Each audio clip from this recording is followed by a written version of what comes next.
এই যে সার্জিস হাসনাত 17 বছর শেখ হাসিনাকে বাবা মা বঙ্গবন্ধুকে ডেকে ডেকে তারা রাজনীতি করছে, তাদেরকে না খেয়ে থাকতে হয়নি, তারা এখনো না খেয়ে নাই। 17 বছর আসিফ নজরুলকে জেল খাটতে হয়নি। হ্যাঁ, 17 বছর ওই যে আপনার আরো অন্যান্য উপদেষ্টা কেউ জেল খাটতে হয়নি, আমরা না খেয়েছিলাম।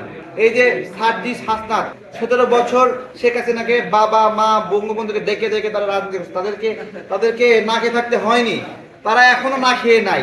আমরা এখনো মজলুম, তখনও মজলুম ছিলাম, এখনো মজলুম। আমাদের শক্তি রয়েছে, আমাদের সামর্থ্য রয়েছে রাষ্ট্রকে অনেক কিছু প্রভাবিত করার। আমরা এই প্রভাবিত করে কখনো 2 পয়সা ইনকাম করিনি।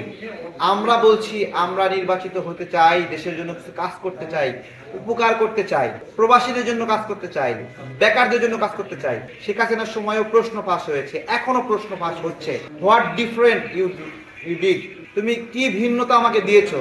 শেখ হাসিনার সময়ও প্রশ্ন ফাঁস হতো, এখনো হচ্ছে। আমাকে কি ভিন্নতা দিয়েছো? শেখ হাসিনার সময়ও ভুয়া মামলা হচ্ছে, এখনো ভুয়া মামলা হচ্ছে।